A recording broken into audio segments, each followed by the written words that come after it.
الله نحمده ونستعينه ونستغفره ونعوذ بالله من شرور أنفسنا وسيئات أعمالنا من يهده الله فلا مضل له ومن يضلل فلا هادي له أشهد أن لا إله إلا الله وحده لا شريك له وأشهد أن محمدا عبده ورسوله اللهم صل وسلم وبارك على محمد وعلى آله وصحبه أجمعين رب اشرح لي صدري ويسر لي أمري واحلل عقدة من لساني يفقه قولي أما بعد فإن أصدق الكلام كلام الله عز وجل وخير الهدى هدى النبي صلى الله عليه وسلم وشر الأمور محدثاتها وكل محدثة بدعة وكل بدعة ضلالة وكل ضلالة في النار.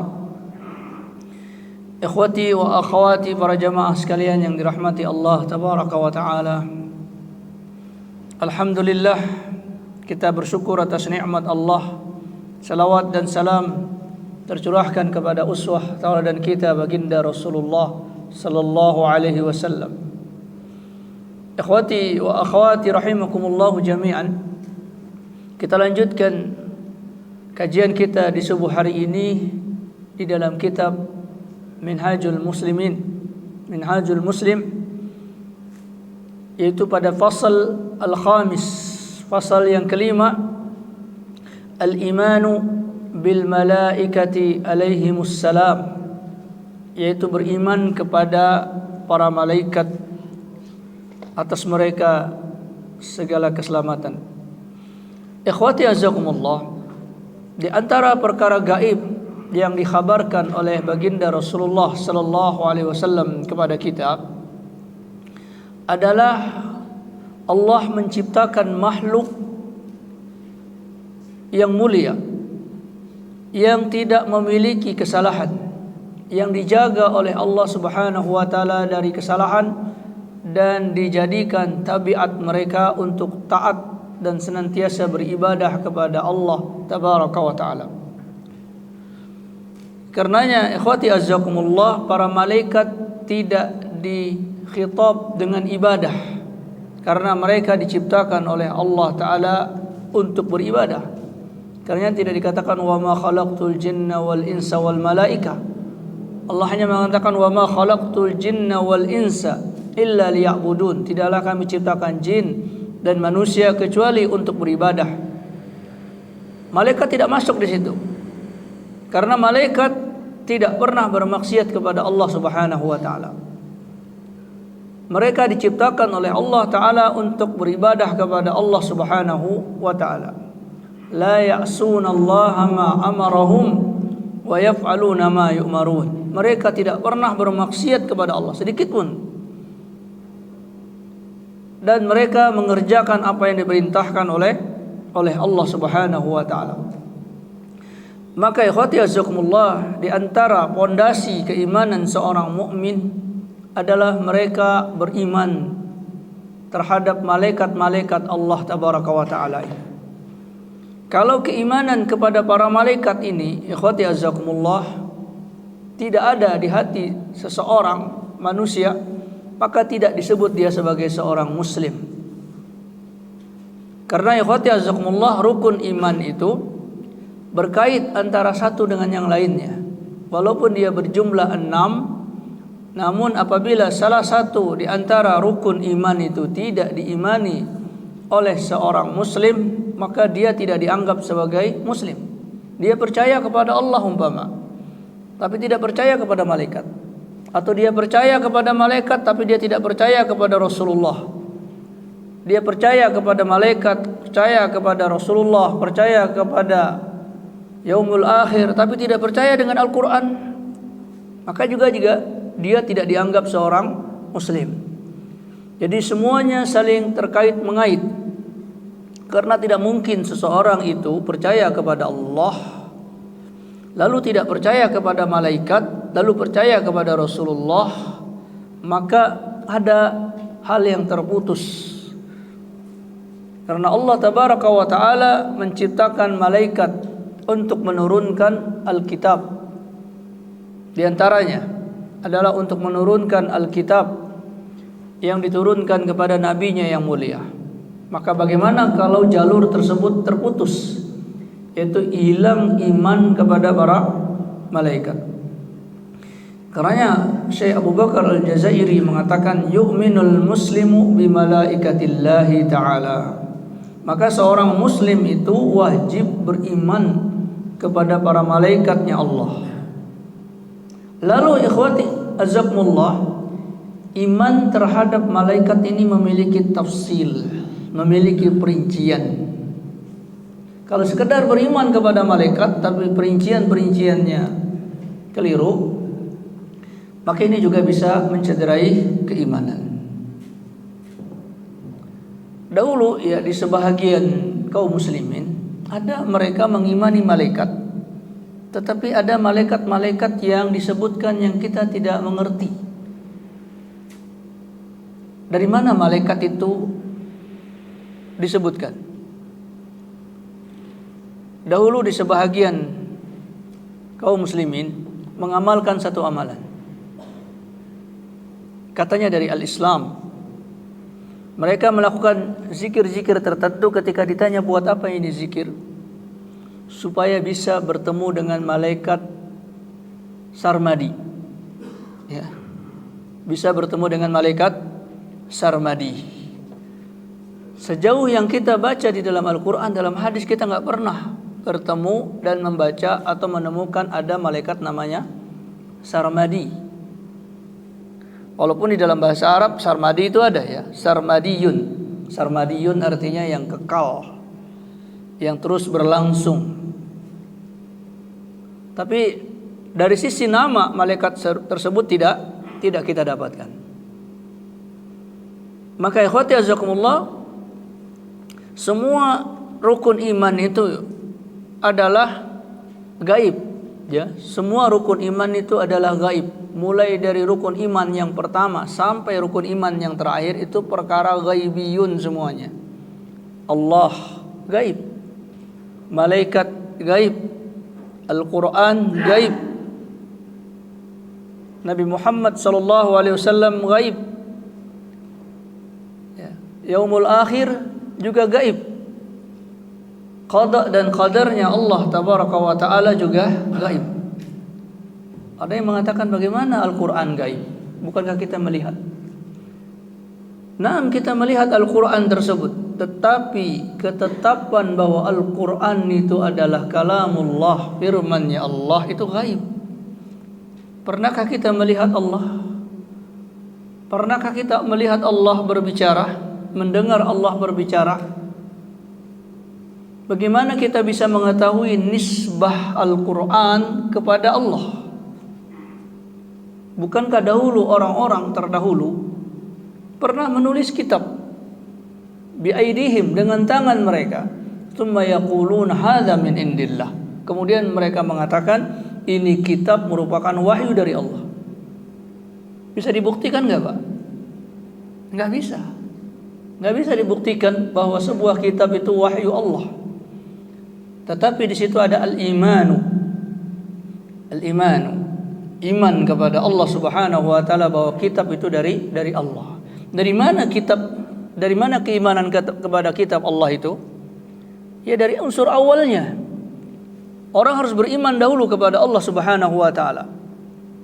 Baru kemudian beriman kepada malaikatnya. Baru kemudian beriman kepada rasulnya, baru yakin bahwa Al-Qur'an itu min indillah, dari sisi Allah Subhanahu wa taala. Kalau kita sudah meragukan orang yang membawa kitab tersebut, bagaimana kita bisa beriman kepada kitabnya? Ketika mereka mengatakan kami nabi, lalu kita telusuri sejarahnya orang-orang ini, ternyata kita ragu bahwa dia menjadi nabi. Bagaimana pula kita bisa beriman dengan apa? Dengan kitab-kitabnya. Ya. Jadi merupakan sebuah rangkaian. Maka Allah Subhanahu wa taala di dalam keimanan kita, permasalahan gaib, bahwa Allah menciptakan malaikat. Dan sudah kita katakan ikhwati azakumullah, perkara gaib di dalam kehidupan seorang mukmin tidaklah bisa kita katakan dan kita rekayasa, kita karang begini, begitu dan sebagainya. Kecuali kita berhenti di atas berita yang sampai kepada kita dari Al-Quran, dari Rasulullah sallallahu alaihi wasallam.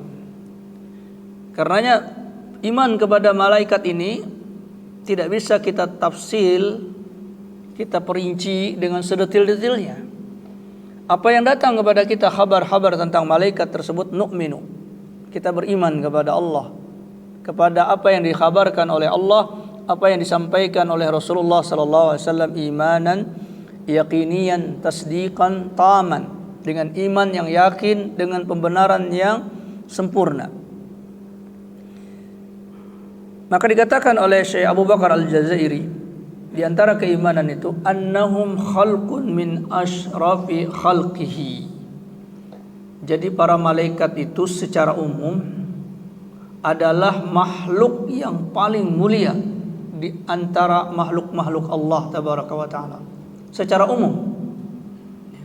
umum mereka mulia karena mereka tidak pernah bermaksiat kepada Allah Subhanahu wa taala, taat kepada Allah Subhanahu wa taala.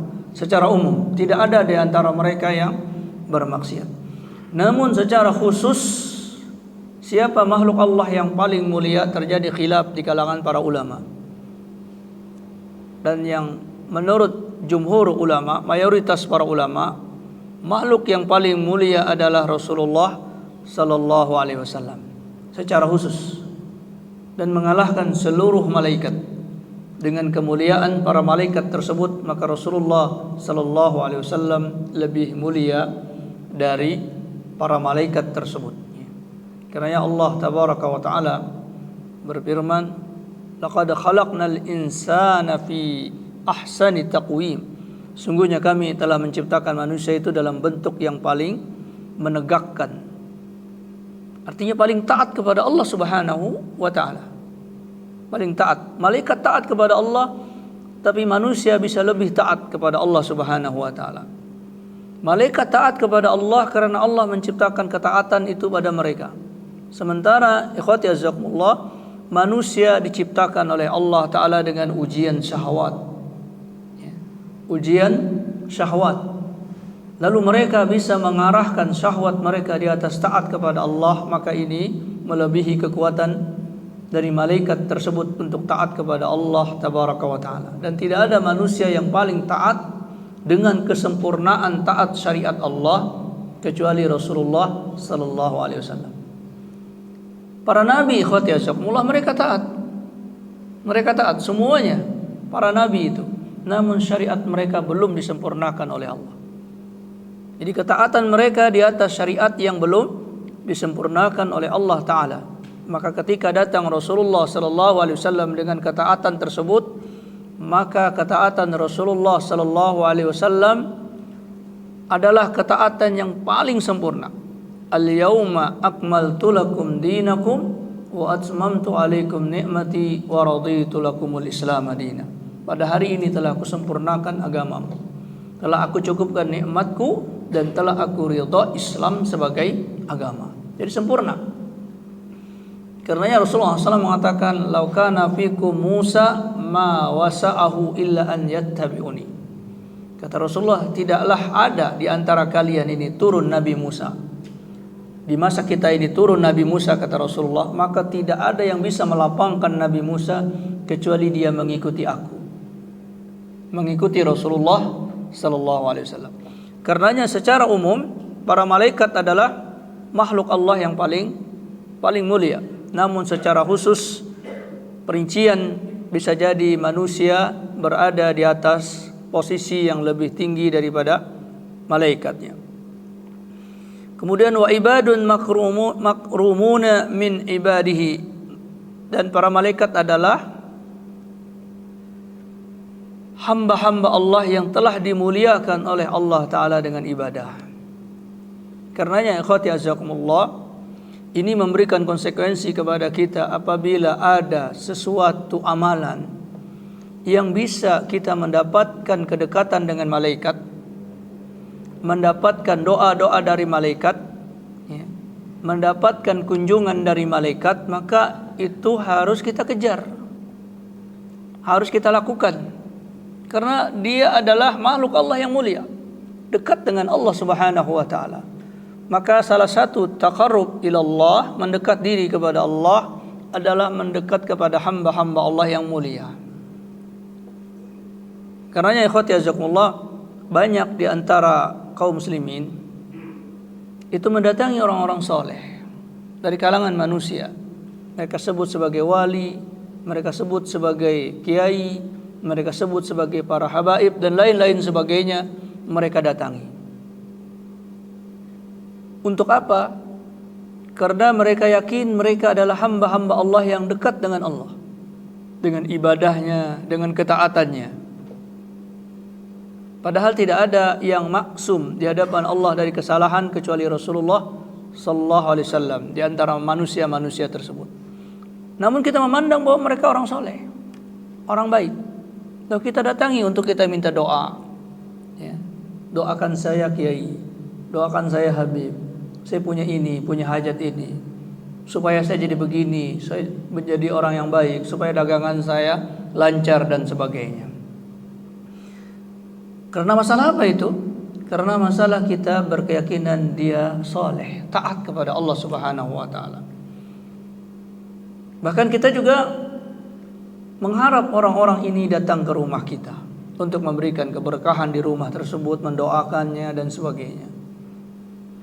Maka ikhwati azakumullah, kalau begitu sikap kita kepada para hamba-hamba Allah, dan itu benar, sikap yang benar, memuliakan orang-orang mulia, orang-orang saleh, orang-orang yang taat kepada Allah Subhanahu wa taala. Karena Rasulullah sallallahu alaihi wasallam bersabda, apabila kita ingin mengetahui agama seorang, falyanzur man yukhalil, maka lihatlah siapa temannya. Kalau temannya orang saleh, maka insyaallah dia akan menjadi saleh. Ya seperti orang berteman dengan penjual minyak wangi, ya maka dia paling enggak kecipratan wanginya. Kalaupun enggak kecipratan wanginya, kecipratan apa? Baunya paling enggak ya. Begitu pula kalau orang berteman dengan tukang pandai besi. Kalaupun nggak kecipratan apinya, kecipratan apanya, Pak? Bisingnya ya, bisingnya, baunya dan lain sebagainya. Artinya mendekatkan kepada orang soleh ini adalah bahagian dari taqarrub kepada Allah Subhanahu wa taala. Bahkan di ucapan-ucapan para ulama, yanzuru ila wajhi soleh taqarrubun ila Allah, memandang kepada wajah orang soleh itu merupakan taqarrub kepada Allah Subhanahu wa taala. Ya karena ketika kita memandang wajah orang soleh, kita teringat untuk beribadah kepada Allah Subhanahu wa taala. Karena di dalam beberapa tafsir di dalam surah Yusuf, ketika Yusuf hampir tergoda dengan seorang perempuan dari istri seorang pejabat, maka Nabi Yusuf alaihissalam mengatakan, laula an ra'a burhana rabbi, kalau saya tidak melihat burhan Rabbku, maka terjerumuslah beliau dalam perbuatan fahisyah tersebut, perbuatan keji tersebut. Tapi beliau melihat burhan. Di kalangan para ulama tafsir juga disebutkan di antaranya riwayat bahwa Nabi Yusuf alaihissalam teringat wajah ayahnya. Ayahnya seorang nabi, ayah saya seorang soleh. Apa saya harus terjerumus ke perbuatan permaksiatan ini? Ya, maka dia tercegah dari perbuatan kemaksiatan itu karena teringat kepada orang soleh, orang baik. Maka begitu pula ikhwati azakumullah, ketika kita beriman kepada para malaikat ini, di antara samarahnya, di antara fungsinya adalah supaya kita taqarrub ila Allah taala, mendekat kepada Allah Subhanahu wa taala. Ikhwati azakumullah, di antara kedekatan seorang manusia kepada malaikat adalah berharap malaikat itu masuk ke rumahnya.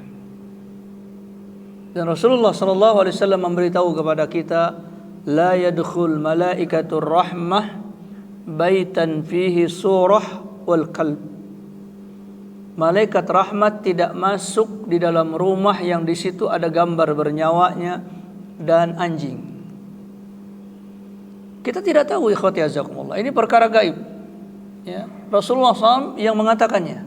Malaikat tidak masuk di dalam rumah yang di situ ada anjing dan gambar bernyawanya. Kita tidak tahu apa salah anjing, ya, apa salah gambar. Tapi itulah tabiat yang dikhabarkan oleh Rasulullah SAW, dan Rasulullah SAW mengetahui perkara gaib yang diajarkan oleh Allah Tabaraka wa Ta'ala kepada beliau. Ya, alimul ghaib fala yuzhiru ala ghaibihi ahada illa man irtada min rasulin. Dialah Allah Ta'ala yang maha gaib.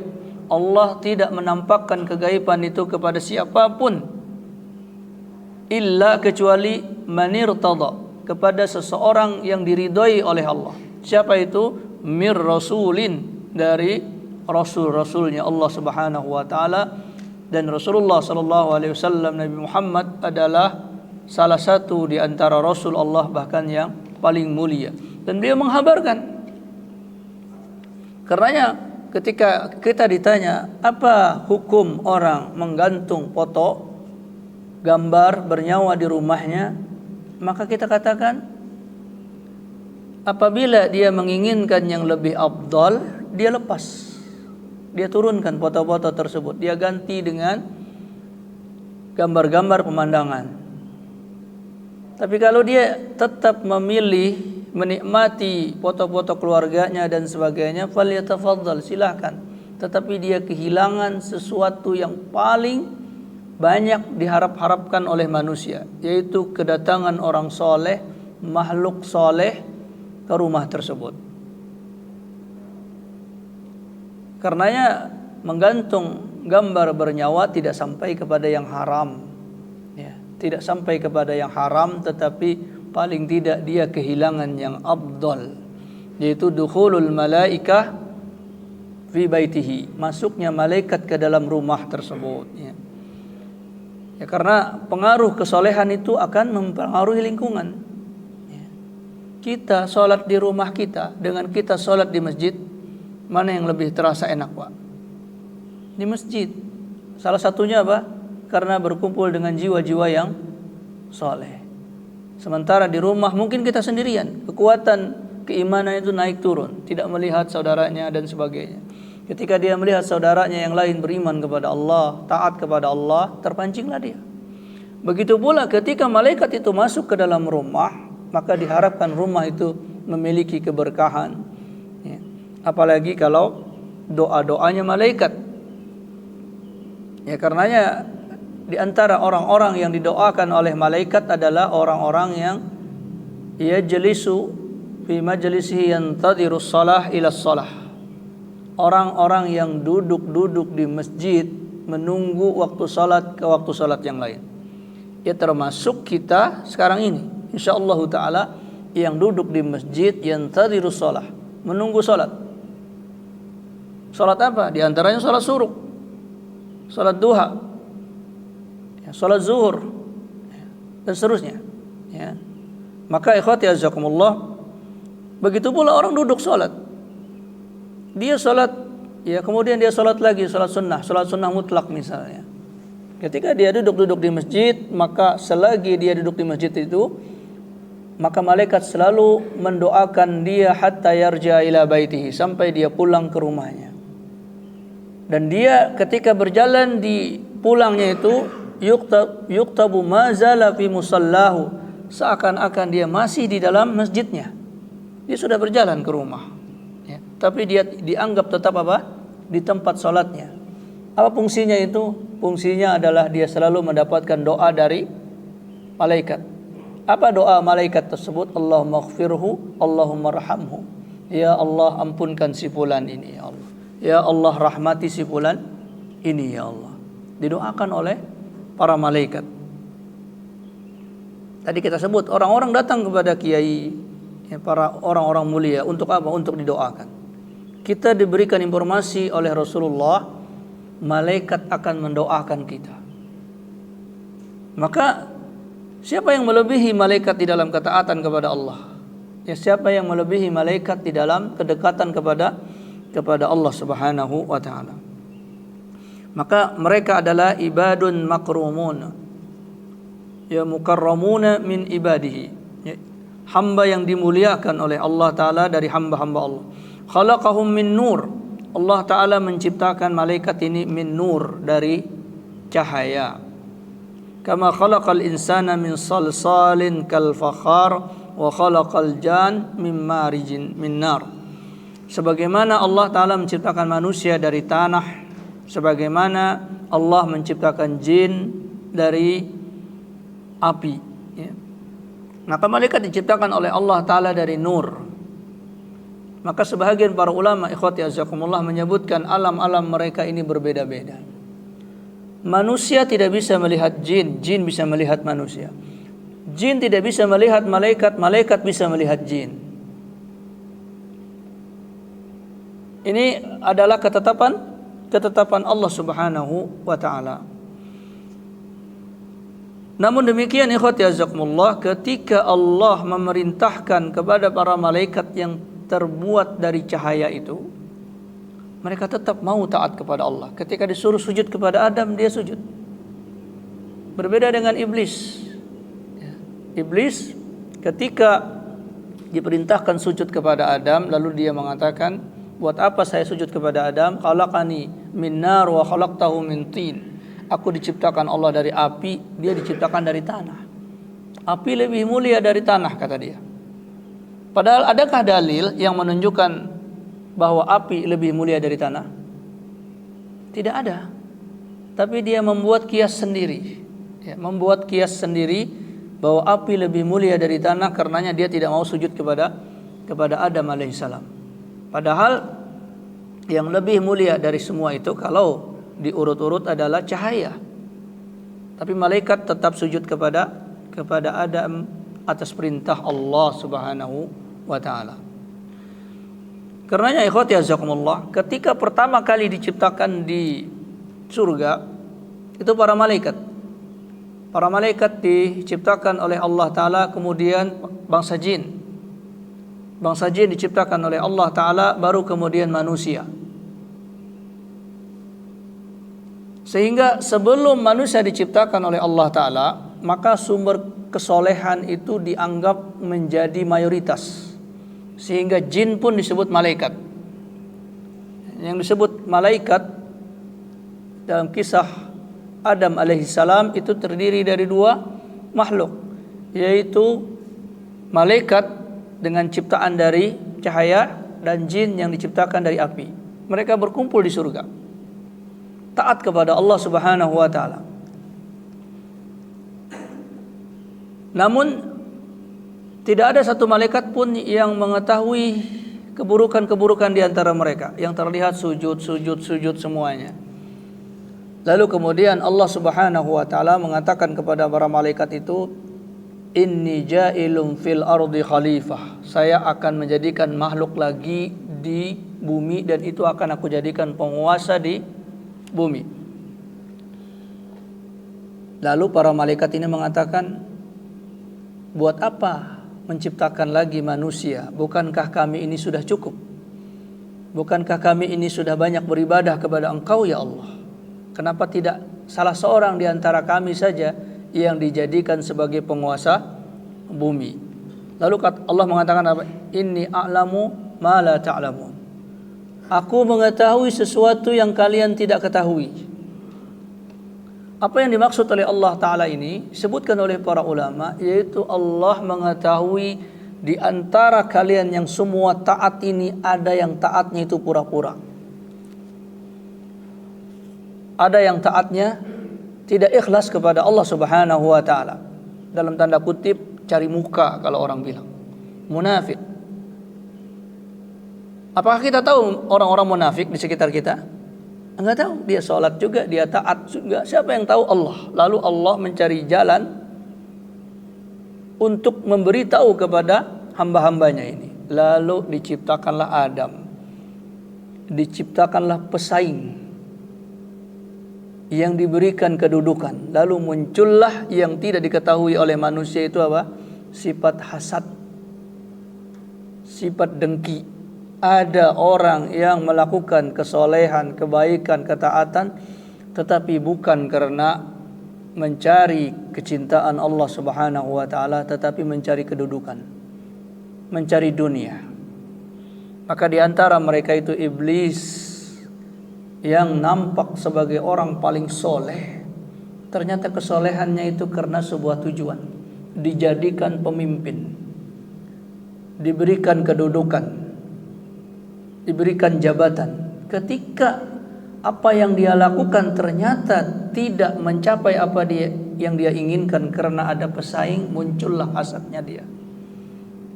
Ketika muncul hasad ini, lalu dia pun menentang perintah Allah. Yang tadinya sujud tidak mau lagi sujud, yang tadinya salat tidak lagi mau salat. Karena dimunculkan oleh Allah Ta'ala, muncullah iblis. Kemudian ketika disuruh menghormat kepada Adam, dia tidak mau, gengsi, tidak mau ikut, ya. Maka laknat Allah Ta'ala kepada iblis. Karenanya awal pertama dosa di dalam kehidupan hamba-hamba Allah itu adalah al-hasadu, rasa dengki, ya. Inilah yang membakar semuanya. Rasulullah mengatakan, al-hasadu ta'kulul hasanat kama ta'kulun narul khasab. Hasad itu akan membakar semua amal sebagaimana api membakar kayu bakar. Habis sedikit demi sedikit, sedikit demi sedikit. Lalu kemudian Imam Ibnul Qayyim Al-Jauziyah, di antara kesalahan iblis adalah dia melakukan qiyas, melakukan analog, mendahulukan akalnya di atas perintah Allah. Allah memerintahkan dia untuk sujud kepada Adam, lalu iblis mengomentari perintah Allah ini dengan akalnya. Dia bilang, Allah menyuruh sujud kepada Adam, berarti Adam itu harusnya lebih mulia dariku. Karenanya sementara aku sebenarnya lebih mulia dari Adam. Khalaqtani min nar, Allah menciptakan aku dari api, wa khalaqtahu min tin, Allah menciptakan dia dari tanah. Maka dia tidak mau sujud kepada Adam. Karena Imam Asy-Syafi'i mengatakan, al-qiyasu ka'aqlil hinzir. Qiyas itu seperti makan babi. Dan orang kadang-kadang belum ketemu dalil sudah mengkias. Ini hukumnya begini, karena begini, disamakan dengan ini.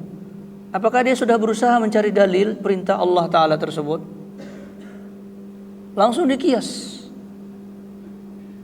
Kalau kita ada acara ulang tahun, kita diacarakan ulang tahun, kita senang enggak? Senang. Datang teman kita selamat ulang tahun, senang kita. Oh, begitu pula Rasulullah. Jadi langsung kias sebelum dalil. Mengkiaskan, dibuat kias tapi tidak dicari dalil. Ini yang dilakukan oleh iblis. Ya, karena Imam Asy-Syafi'i mengatakan apa? Qiyas itu seperti makan bangkai, seperti makan babi. Apa maksudnya? Darurat. Paling ujung ketika sudah enggak ketemu makanan halal, sudah terdesak mau mati, baru ada babi, makan babi. Artinya apa? Kalau sudah enggak ketemu dalil di Al-Quran, enggak ketemu dalil di hadis, baru kias. Nah, namun banyak orang mengkias, menyamakan ini, sehingga seakan-akan tidak lagi perlu Al-Quran, ya, karena orang banyak mengkias. Ya, sementara malaikat tidak mengkias. Allah menyuruh sujud, walaupun secara kias malaikat lebih mulia. Pertama senior, gak pernah maksiat, selalu beribadah kepada Allah, dibandingkan dengan Adam, dengan manusia baru diciptakan, belum lagi nampak ibadahnya yang menandingi malaikat. Tapi ketika Allah yang nyuruh sujud malaikat, ya. Maka ini di antara sifat malaikat. Kemudian ikhwati azakumullah, yang berikutnya adalah asma'uhum, nama-nama malaikat ini. Maka nama-nama malaikat ini ikhwati azakumullah juga tunduk terhadap kabar berita yang datang dari Allah dan Rasulnya. Dan di antara nama yang disebut di dalam Al-Quran adalah malaikat Jibril, malaikat Mikail, malaikat Israfil, malaikat maut, malaikat Malik, malaikat Ridwan. Adapun yang lain-lainnya, maka kita tidak mendapatkan dalil-dalil tentang nama-nama tersebut. Seperti malaikat maut. Malaikat maut ini yang disebut di Al-Quran. Tatawafathumul malaikatu. Akan mewafatkan mereka malaikat-malaikat. Malakatul maut, malaikat maut. Adapun namanya Israel tidak didapatkan di dalam Al-Quran, tidak didapatkan di dalam hadis-hadis Rasulullah sallallahu alaihi wasallam. Namun dia disebutkan dalam riwayat Israiliyat. Dan Rasulullah SAW mengatakan la tukadzibuhu wa la tusaddiquhu, tidak kita dustakan dan tidak kita benarkan juga. Haditsu an bani Israil wala haraj, la tusaddiquhu wa la tukadzibuhu, kata Rasulullah. Ballighu anni walau ayat, sampaikan dariku walaupun satu ayat, ceritakan dari Bani Israel, tapi jangan kalian terlalu membenarkannya dan jangan kalian terlalu mendustakannya. Biasa-biasa saja. Sehingga Israel ini ikhwati azzakumullah bukanlah keyakinan mutlak di dalam hati seorang muslim tentang nama Israel. Adapun tentang malaikat maut, ya. Kemudian apakah malaikat maut itu satu? Tidak. Malaikat maut adalah banyak. Ya, banyak. Tatawafathumul malaikatu. Di dalam Al-Quran disebut dengan jamak malaikatul maut. Mereka diwafatkan oleh malaikat-malaikat. Ya, sehingga dikatakan ketika ada orang meninggal, itu dihadiri begitu banyak malaikat. Sebagaimana disebutkan di dalam surah Al-Waqiah. Ya, di dalam surah Al-Waqiah dikatakan apa? Idza balagatil hulqum wa antum hina idzin tanzurun wa nahnu aqrabu ilaihi minkum walakin la tubsirun. Dan kami begitu banyaknya di sekitar kalian tapi kalian tidak melihat kami. Jadi ketika orang menjelang kematian sampai dia wafat begitu banyak malaikat. Karenanya kata Rasulullah sallallahu alaihi wasallam, idza hadartumul mayyita, apabila kalian menghadiri mayit, menghadiri jenazah, la taqulu illa khairan, jangan kalian mengatakan kecuali yang baik-baik saja. Fa innal malaika yu'minuna ala ma taqulun, karena malaikat akan mengaminkan apa yang kalian ucapkan. Ketika orang meninggal, malaikat begitu banyak. Lalu kita menghadiri jenazah tersebut. Urusan jenazah ini, punya itu yang buruk-buruk selama hidup, udah jangan disebut. Sebutkan saja yang baik-baik. Dan di antara ucapan yang baik tersebut adalah qiraatul Quran, membaca Al-Quran. Jadi kalau kita menghadiri jenazah, kita membaca Yasin, kita membaca surah-surah di antara surah-surah Al-Quran, maka enggak ada masalah. Karena apa? Wa man asdaqu minallahi haditha. Mana yang lebih benar ucapan itu kecuali Al-Quran. Dan Rasulullah mengatakan apa? Idza hadartumul mayyita, apabila kalian menghadiri jenazah mayit, faqulu khairan, maka ucapkanlah yang baik. Fa innal malaika yu'minuna ala ma taqul, karena malaikat akan mengaminkan apa yang kalian ucapkan. Dan situ begitu banyak malaikat, ya. Begitu banyak malaikat. Maka ikhwati azakumullah, itu malaikatul maut. Kemudian yang juga disebut nama malaikat adalah Ar-Raqibu Al-Atid. Ar-Raqibu Al-Atid, ketika ditanya malaikat yang berada di sekitar manusia siapa namanya, sebahagian di antara kaum muslimin menyebutnya dengan sebutan malaikat Raqib Atid. Sebahagian lagi menambahkan malaikat Sa'iq berdasarkan firman Allah Ta'ala di dalam surah Qaf, ma yalfidhu min qawlin illa ladaihi raqibun atidun. Sebahagian para ulama mengatakan Raqib dan Atid itu bukan nama, tetapi adalah sifat dari malaikat yang hadir di dalam kehidupan manusia. Yaitu apa? Allah memberikan sifat malaikat itu Raqibun. Raqibun artinya dia mengawasi. Beda dengan nama malaikat yang lain, Jibril. Itu nama, bukan sifat. Nama Jibril, Mikail. Itu nama. Sementara Raqibun itu adalah sighat mubalaghah dari raqaba, yarqubu. Artinya mengikuti, mengawasi. Raqibun itu orang atau hamba yang terus mengawasi.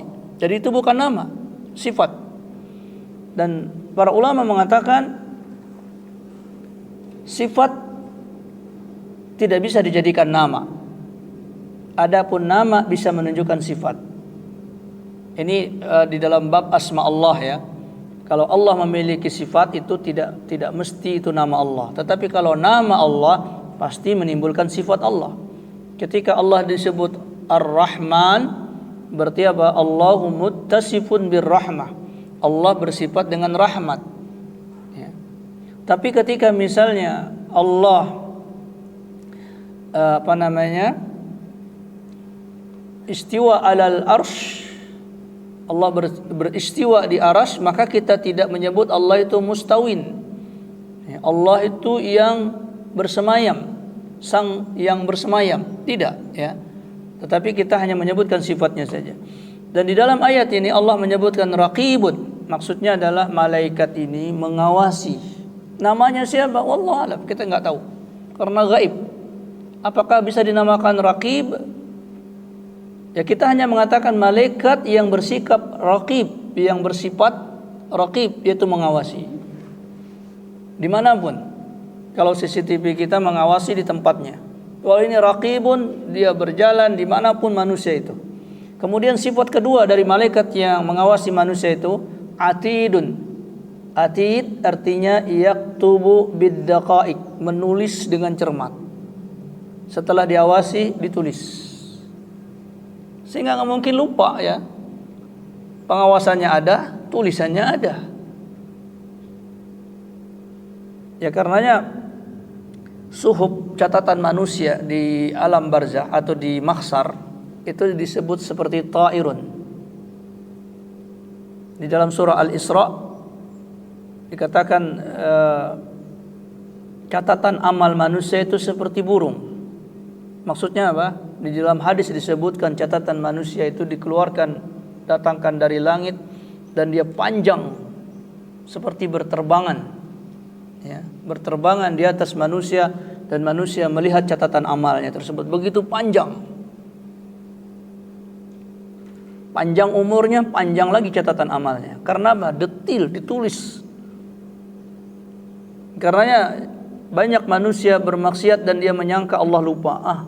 Allah lupa, sesekalilah bermaksiat.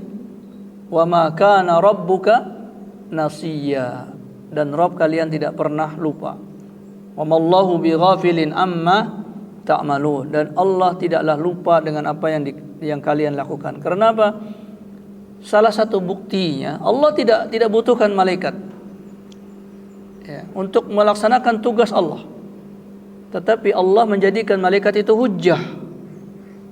Ini catatannya. Bukan Allah istilahnya kalau dalam pikiran manusia kamu mengatakan begitu, apa buktinya?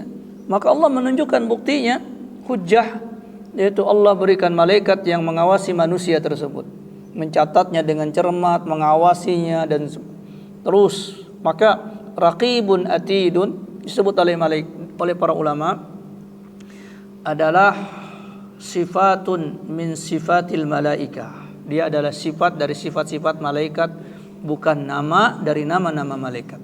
Kalau kita ditanya siapa namanya, wallahu alam, saya tidak tahu. Karena belum sampai kabar kepada kita tentang nama malaikat tersebutnya. Dan kita tunduk di dalam masalah gaib terhadap apa yang datang kepada kita dari riwayat-riwayat tersebut. Kemudian ikhwati azakumullah, di antara tugas-tugas malaikat itu ada yang menyampaikan wahyu. dan itu adalah tugasnya malaikat Jibril alaihissalam, yang kemudian disebutkan oleh para ulama ketika terputus atau selesai tugas para anbiya dan rasul, maka Jibril ini menjadi pemimpin para malaikat, ya, menjadi pemimpin para malaikat alaihi salatu wassalam. Kemudian ikhwati azakumullah,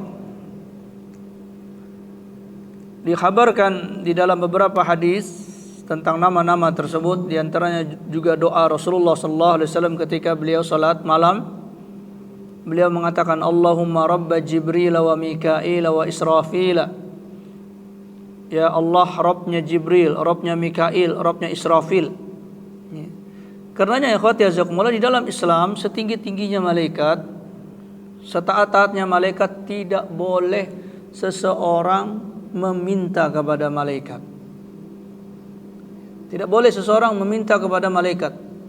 Apabila seseorang itu menyeru kepada malaikat, maka dia telah melakukan kemusyrikan kepada Allah Subhanahu wa taala.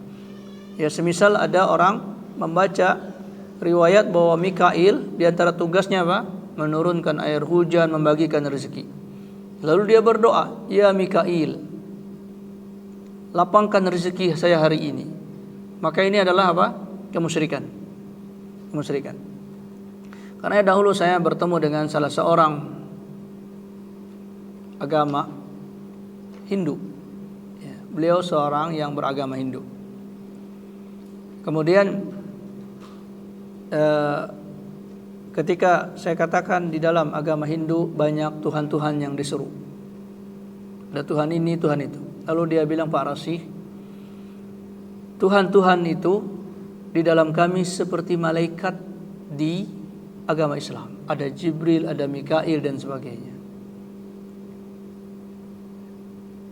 Awalnya beliau mengatakan, kenapa manusia itu menyembah Tuhan yang satu, ya, tetapi bermacam-macam agamanya? Bukankah Tuhan itu satu, bermacam-macam agamanya? Ada Islam, ada Hindu. Karena kita ini semua sama, Pak Rasih, dia bilang. Saya bilang, enggak Pak, enggak sama. Hanya Islam yang Tuhannya satu. Yang lain itu Tuhannya banyak. Kalau Anda mengatakan bahwa Tuhan kita itu satu, nyembahnya macam-macam, atau agama, nama cuman agamanya saja macam-macam namanya, maka tidak ada yang menyembah ilahun wahidun illal Islam, kecuali Islam. Adapun agama lain tidak. Ya, saya bilang seperti agama Anda, Tuhannya banyak. Lalu dia yang parasi, Tuhan-Tuhan itu di kami adalah seperti malaikat di dalam Islam. Ada Jibril, ada Mikail, kata beliau. Saya bilang, bedanya Pak, Allah memang menciptakan malaikat, tapi kita tidak pernah menyeru kepada malaikat. Walaupun malaikat punya bidang-bidangnya, tapi kita tidak pernah menyeru kepada malaikat. Karena Rasulullah ketika berdoa apa? Ya Rabba Jibril, wahai Rabbnya Jibril. Jadi bukan kepada Jibrilnya. Ya Rabba Mikail, wahai Rabbnya Mikail. Jadi itu hanya sebagai penisbatan kemuliaan saja. Allah berbangga dengan Jibril, Allah berbangga dengan Rasulullah. Seandainya kita berdoa ya Rabba Muhammadin, maka sah. Maka sah demikian. Karena kita tetap memanggil Allah yang menciptakan Jibril, yang menciptakan Mikail. Karenanya ketika ada tadi orang beribadah supaya dapat bertemu dengan malaikat sarmadi, ya, ini yang jadi masalah, ya. Jadi kita beribadah kepada Allah Subhanahu wa taala. Ini yang harus dikatakan, ya. Kemudian di antara kabar Rasulullah sallallahu alaihi wasallam tentang malaikat adalah Rasulullah sallallahu alaihi wasallam mengatakan, atatis sama'u wa haqqa laha an tu'atta ma fiha mawdi'u arba asabi illa wa alaihi malakun sajidun. Kata Rasulullah SAW, langit itu mencurahkan anugerahnya. Maksudnya Allah yang mencurahkan dari langit. wa haqqalaha an tu'atta, dan itu adalah hak bagi langit itu untuk dijadikan oleh Allah Ta'ala tempat curahnya pemberian. Karena di dalam surah At-Tur dikatakan apa, atau di dalam surah Az-Zariyat, wa fis samai rizqukum, wa fis samai rizqukum, dan dari langit rezeki kalian. Karena apa? Karena Allahu fis sama, Allah di langit, maka rezeki itu datang dari langit, dan Allah memerintahkan malaikat-malaikat untuk menurunkan rezeki tersebutnya. Kemudian kata Rasulullah SAW, ma fiha, maka tidak ada di langit tersebut maudhi'un, satu tempat, arba'a asabi, yaitu 4 jari, illa wa alaihi malakun sajidun, kecuali di setiap sisi 4 jari tersebut ada malaikat yang sujud kepada Allah. Jadi betapa banyaknya malaikat-malaikat tersebut, ya. Sehingga ikhwati azakumullah, ketika seorang muslim beriman dengan hal seperti ini, apakah dia akan mungkin bermaksiat kalau setiap 4 jari ada malaikat? Kita ikhwati azakumullah, di antara malu kita bermaksiat adalah ketika ada guru kita misalnya, ada guru kita soleh, lalu ada di tempat kita, apakah kita akan mungkin bermaksiat? Ya, maka di sini Rasulullah SAW mengatakan, ma fiha maudhi'u arba'i asabi' illa wa alaihi malakun sajidun. Juga dalam ucapan Rasulullah SAW yang lain, innal baital ma'mur yadkhuluhu kullu yaumin sab'una alfa malakin thumma la ya'udun. Di Baitul Ma'mur itu akan masuk setiap hari 70.000 malaikat. Setiap hari 70.000 malaikat. Thumma la ya'udun, mereka enggak balik lagi. Berarti apa? Ditambah lagi setiap hari 70.000, ditambah lagi setiap hari 70.000. Begitu besarnya Baitul Ma'mur. Juga disebutkan bahwa di antara malaikat itu adalah yahmilunal arsh. Mereka memangku arasy, dan dikatakan thamaniyah, jumlah mereka 8 malaikat. Ya, sebagaimana disebutkan di dalam Al-Qur'an. 8 malaikat itu memangku arasy. Dan berapa besar arasy, ikhwati azakumullah? Arasy itu yaitu kursinya Allah. Kursinya Allah itu luasnya seluas surga. Dan berapa luas surga? Luas surga ka ardis sama'i wal ardh, seperti luasnya langit dan bumi. Langit bukan hanya langit yang kita lihat ini, ya. Alam semesta ini luasnya surga. Lalu luasnya kursinya Allah itu seperti surga itu seperti jarum yang dilemparkan di padang pasir.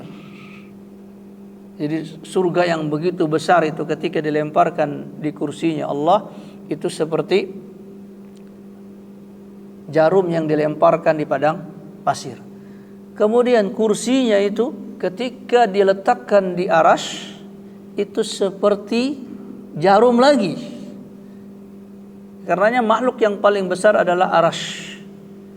Maka kita bisa bayangkan bagaimana besarnya malaikat yang memangku arasy tersebut. Ini besarnya malaikat Allah tabaraka wa ta'ala. Kemudian juga disebutkan di dalam hadis yang lain, idza kana yaumul jum'ah, apabila ada hari Jumat, kana ala kulli babin min abwabil masjid malaikatun yaktubuna. Kalau hari Jumat, maka di setiap pintu-pintu masjid itu ada malaikat yang menuliskan nama-nama orang yang masuk ke masjid. Ya. Jadi ditungguin oleh malaikat di pintunya, di pagarnya, malaikat menulis. Ya. Sebagaimana kabar dari Rasulullah SAW, fi kulli babin min abwabil masjid malaikatun yaktubuna. Malaikat itu menulis al-awwalu wal-awwalu. Siapa yang datang pertama, siapa yang kedua, siapa yang ketiga, ditulis oleh malaikat tersebut. Fa idza jalasal imamu, dan apabila imam telah duduk di mimbar, naik ke atas mimbar imam tersebut, tawassuhufa, maka malaikat ini menutup catatannya.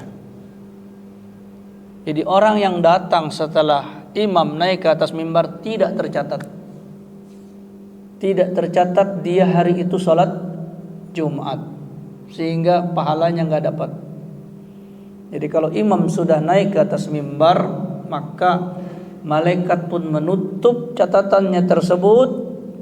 Waja'u yastami'una dzikra, dan dia datang mendengarkan khutbah. Karena khutbah Jumat itu penting, ikhwati azakumullah. Sehingga tidak boleh main-main. Baik isinya, ya, baik orang yang mendengarkannya, harus serius. Karena malaikat saja mendengarkan khutbah. Karenanya khutbah itu min aujabil wujub fil jum'ah, adalah kewajiban yang paling wajib di dalam salat Jumat adalah khutbah. Jadi bukan salat Jumatnya, khutbahnya. Karenanya dikatakan di dalam Al-Qur'an, idza nudiya lis-salati mi yaumil jum'ah fas'au ila dzikrillah. Apabila telah dipanggil untuk salat pada hari Jumat, fas'au, maka bersegeralah kalian ila dzikrillah, kepada zikir kepada Allah. Apa maksud zikrullah di sini?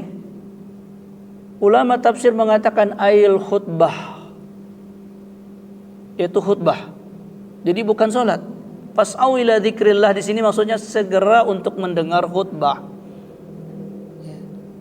Karena kita aneh, ya. Ada khatib naik ke atas mimbar, orang salat sunnah. Padahal dia datang awal di masjid, mendengar azan. Setelah azan baru dia sholat. Padahal setelah azan itu apa? Khutbah. Dan sima'ul khutbah itu min aujabil wujub, dari antara kewajiban yang paling wajib di sholat Jumat. Di antaranya apa? Malaikat juga mendengarkan khutbah. Karenanya ikhwati azakumullah, ketika kita datang azan langsung sholat. Jangan nunggu azan selesai, langsung sholat. Karena apa? Mendengar azan sunnah, mendengar khutbah wajib. Ya, karenanya jangan tunggu selesai azan kemudian meninggalkan mendengar khutbah. Ya. Apalagi kalau sambil mendengar khutbah sambil buka HP, itu nggak boleh. Ya, sia-sia sholatnya. Karena yang paling penting di sholat Jumat adalah apa? Khutbah. Ya, karena kalau cuman sholat dia sama dengan sholat zuhur. Kalau cuman untuk sholat, jadi di hari-hari lain ada sholat zuhur, tapi keistimewaan Jumat adalah khutbah. Ya. Maka di sini penting, ya. Jadi ikhwati azakumullah, jangan sampai kita datang ke masjid pada hari Jumat, khatib sudah naik ke atas mimbar, maka kita tidak tercatat pahala Jumat. Namun kita tidak dikatakan apa? Meninggalkan Jumat. Tetap dikatakan melaksanakan sholat Jumat, tetapi pahalanya enggak ada. Pahalanya tidak ada, tapi tidak berdosa. Ya. Kata Rasulullah SAW, man laibal hasa faqad lagha. Barang siapa yang bermain-main dengan pasir, maka dia telah berbuat sia-sia. Sia-sia artinya enggak ada amal, enggak ada pahala. Di zaman Nabi masjid dari pasir lantainya. Sehingga di antara para sahabat itu ketika ada khutbah, mereka menggoyang-goyang pasir atau menaik-naikkan pasir. Dilihat oleh Rasulullah, man laibal hasa faqad lagha. Barang siapa yang bermain-main dengan pasir, maka dia sia-sia. Apalagi orang buka HP.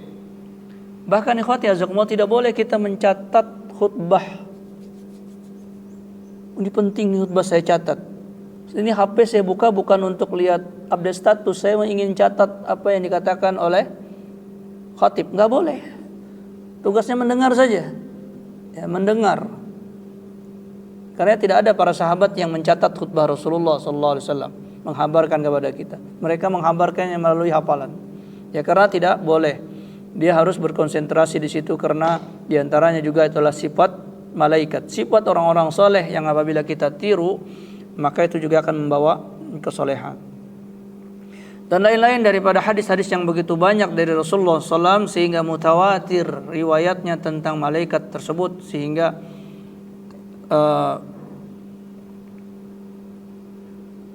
mereka wajib diimani. Kemudian apakah malaikat bisa dilihat? Ya, dikatakan ru'yatul adadil katsir minas sahabah lil malaikat yauma badrin. Para sahabat melihat begitu banyak jumlah malaikat yang turun di Badar. Namun ini dikatakan oleh para ulama adalah perasaan. Jadi mereka diliputi dan mereka melihat bayang-bayang yang bukan aslinya, bukan malaikat pada bentuk aslinya, tetapi mereka melihat seperti banyak pasukan di perang Badar tersebut. Karena dikatakan yarawnahum mislaihim ra'yal ain. Ya, mereka melihat pasukan, melihat diri mereka itu seperti pasukan. Pasukan orang-orang kafir 1000, para sahabat 300, tapi mereka melihat 300 ini seperti 1000. Kok begitu banyak padahal cuma 300, tapi begitu banyak yang bertempur, ya. Maka di situ diantaranya adalah Allah menurunkan para malaikat dalam bentuk pasukan-pasukan yang menemani Rasulullah SAW di dalam berjihad. Ya, karenanya ketika malaikat itu datang kepada Rasulullah, di antara yang paling disukai oleh Rasulullah adalah malaikat itu menjelma menjadi manusia. Dan manusia yang paling sering ditiru oleh malaikat keadaannya adalah Dihyah Al-Kalbi. Dihyah Al-Kalbi, sahabat Rasulullah yang memiliki paras yang tampan, maka malaikat sering menyerupa sebagai Dihyah Al-Kalbi dan berbicara kepada Rasulullah sallallahu alaihi wasallam. Nah, ini ikhwati jazakumullah di antara yang bisa kita sampaikan tentang al-iman bil malaika, iman tentang malaikat dan dalil-dalil syar'i yang telah disebutkan dari hadis-hadis maupun dari ayat-ayat Al-Qur'an, bahwa ini adalah kebenaran yang mutlak tentang iman kepada para malaikat tersebut. Nah, kalau ada pertanyaan, falyatafaddal maskura, silakan.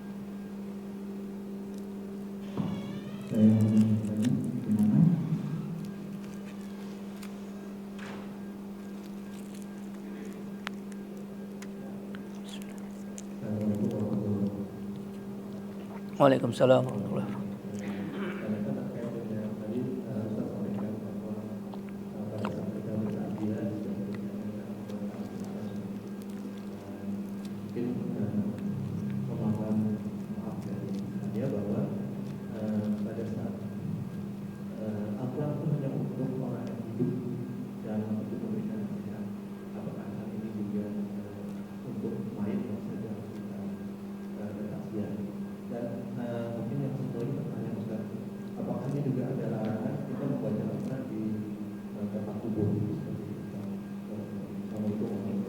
Waalaikumsalam warahmatullahi wabarakatuh.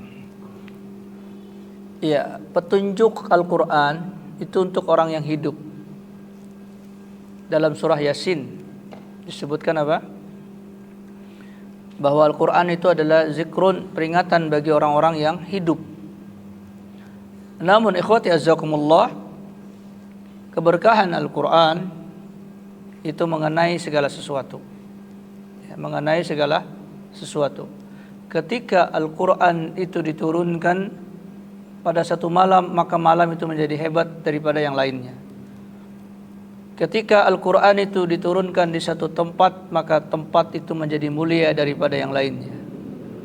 Ketika malaikat itu menurunkan Al-Quran, maka dia menjadi malaikat yang paling utama, yaitu Jibril alaihissalam.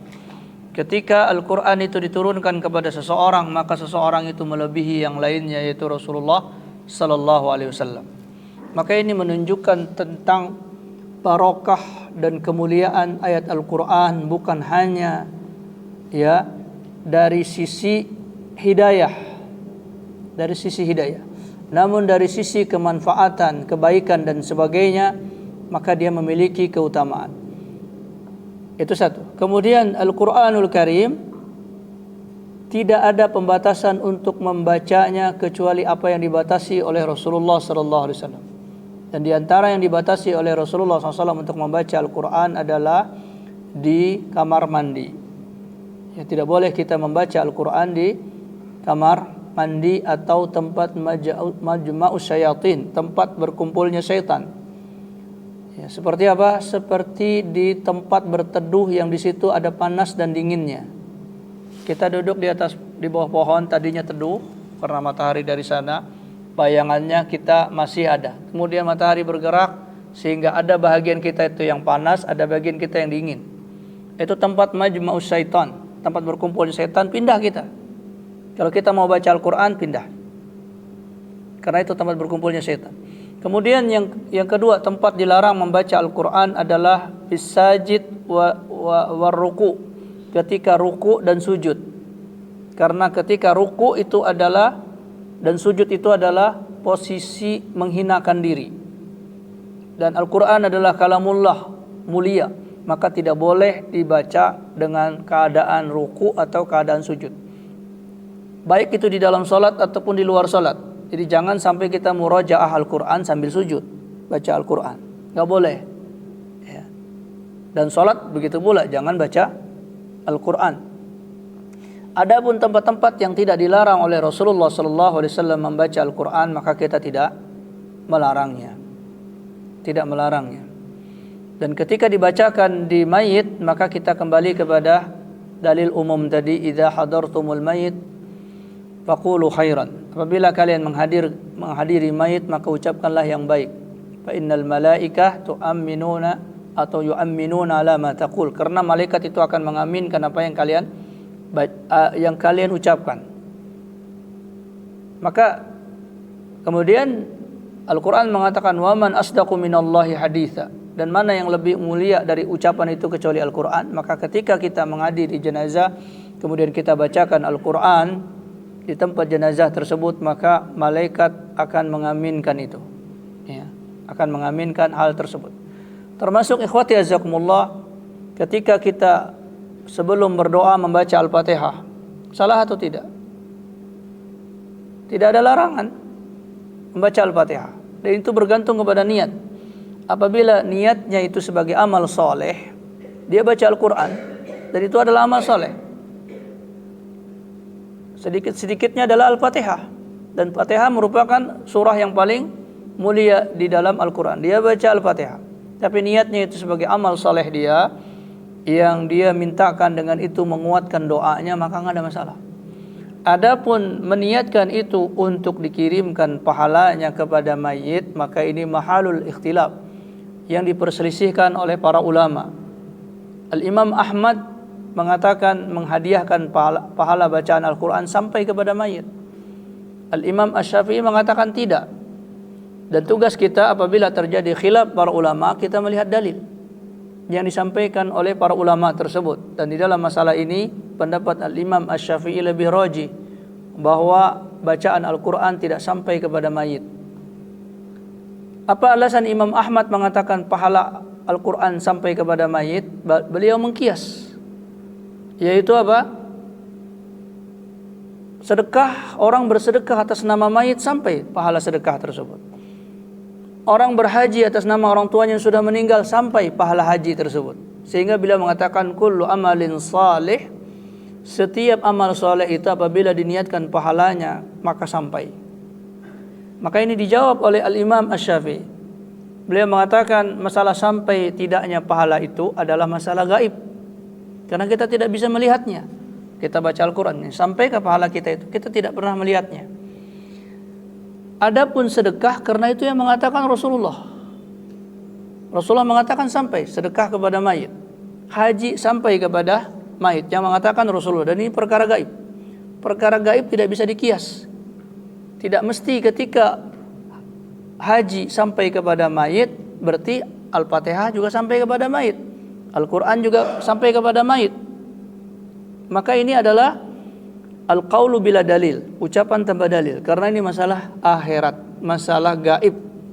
Masalah gaib. Karenanya Imam Ibnu Katsir mengatakan wal masyhuru fi madhhabina an la yasilu thawabu qiraatil Quran lil mayit.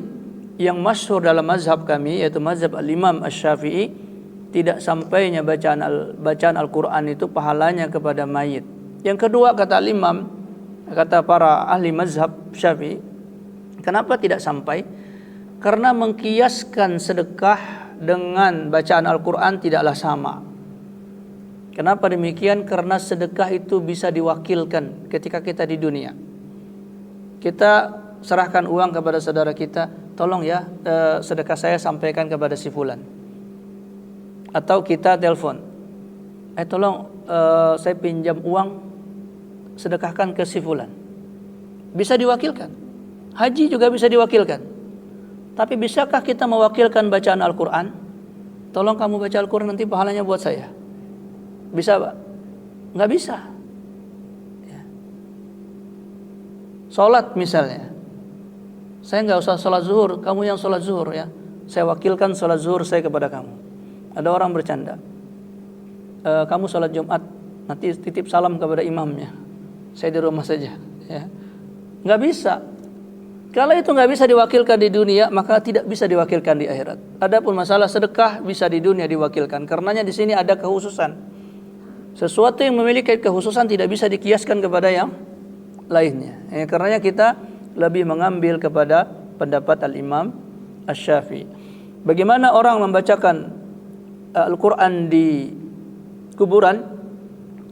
Maka Rasulullah SAW mengatakan, la'anallahu al-yahud ittakhadha kubur anbiya'ihim masajida. Allah melaknat orang-orang Yahudi yang menjadikan kuburan mereka sebagai masjid. Pertanyaan ikhwati azakumullah, apa orang Yahudi bangun masjid? Orang Yahudi bangun masjid enggak? Enggak. Jadi apa yang dimaksud oleh Rasulullah, Allah melaknati orang Yahudi yang membuat kuburan sebagai masjid? Maksudnya sebagai tempat ibadah, tempat beribadah, tempat sujud kepada Allah. Maksudnya adalah beribadah kepada Allah. Dan membaca Al-Quran termasuk apa? Ibadah yang sifatnya khusus, memiliki pahala khusus, dan itu biasa dilakukan apa? Dilakukan di masjid. Salat dilakukan di masjid, baca Al-Quran dilakukan di masjid. Kemudian itu dipindahkan ke kuburan, maka di sini ada masalah. Ya karenanya wallahu alam tidak kita dapatkan hadis-hadis yang sahih muttafaq ala sihhatihi bahwa para sahabat Rasulullah membaca Al-Quran di kuburan. Ya. Karena kita menghindarkan beribadah di kuburan. Ke kuburan hanya untuk berdoa terhadap mayit, ya mengingat kematian, selesai. Adapun beribadah bukan di masjid. Ya. Bukan di kuburan, tetapi di masjid ya. Jadi seperti itu, wallahu a'lam. Nah. Yang lain? Kalau tidak ada, kita cukupkan apa yang kita bahas di pertemuan kali ini. Mudah-mudahan Allah Subhanahu wa taala memberikan taufik. Al-haqqu min rabbika, kebenaran dari sisi Allah. Fala takunanna minal mumtarin, maka janganlah kita menjadi ragu. Aqulu qawli hadza wa astaghfirullah subhanakallahumma wa bihamdika asyhadu an la ilaha illa anta astaghfiruka wa atubu ilaik. Assalamualaikum warahmatullahi wabarakatuh.